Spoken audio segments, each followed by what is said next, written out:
இது வந்து தெர்மோடைனமிக்ஸ்ல இருக்கக்கூடிய ஒரு சிம்பிளான கொஸ்டின் தான் இது. அவங்க என்ன கொடுத்துருக்காங்கன்னு பார்த்தீங்கன்னா ஒரு ஈக்குவேஷன் கொடுத்துருக்காங்க, ஒரு ரியாக்ஷன் வந்து கொடுத்துருக்காங்க. அந்த ரியாக்ஷன் வந்து பார்த்தீங்கன்னா டெல்டா ஹெச் எவ்வளோ கொடுத்துருக்காங்க, 92.4 கிலோஜூல் வந்து கொடுத்துருக்காங்க.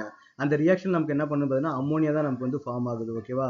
அப்போ அந்த ரியாக்ஷன் நடக்கிறதுக்கான என்தால்பி சேஞ்சஸ் வந்து எவ்வளோ கொடுத்துருக்காங்க, 92.4 கிலோஜூல் கேட்டுக்கிறாங்க. ஆனால் இங்கே என்ன கேட்டுருக்காங்கன்னா standard enthalpy formation of ammonia வந்து கேட்டுக்கிறாங்க. இது ஹோல் ரியாக்ஷனுக்கான என்தால்பி. இப்போ வந்து standard enthalpy of ammonia formation கேட்டாங்கன்னா அப்போ ஸ்டாண்டர்ட் என்தால்பினா நம்ம எப்பவுமே பார்த்தீங்கன்னா ஒரு அம்மோனியாக்கு தான் நம்ம கண்டுபிடிப்போம். அதாவது 1 மோல் அம்மோனியாக்கு தான் நம்ம வந்து கால்குலேட் பண்ணுவோம். ஓகேவா? அப்போ இங்கே எத்தனை மோல் ஃபார்ம் ஆகுது, 2 மோல் வந்து ஃபார்ம் ஆகுது. அப்போ 2 மோல்ஸ்க்கு நமக்கு எவ்வளோ ஃபார்ம் ஆகுதுன்னு பார்த்தீங்கன்னா 2 மோல்ஸ் ஆஃப் அம்மோனியாக்கு நமக்கு வந்து எவ்வளோ ஃபார்ம் ஆகுது, -92.4 கிலோஜூல் வந்து நமக்கு வந்து ஃபார்ம் ஆகுது. அப்போ 1 மோல் அம்மோனியாக்கு அதில் நமக்கு வந்து பாதி தான் நமக்கு வந்து யூஸ் ஆகும் இல்லையா? அப்போ -92.4 கிலோஜூல் டிவைட் பை நமக்கு என்ன 2. அப்போ நமக்கு என்ன பார்த்தீங்கன்னா -46.2 கிலோஜூல் தான் நமக்கு வந்து வரும். இது நமக்கு வந்து ஆன்சர். ஸோ இது வந்து பார்த்தீங்கன்னா ஒரு சிம்பிள் அண்டர்ஸ்டாண்டிங்காக தான் கொடுத்துருக்காங்க.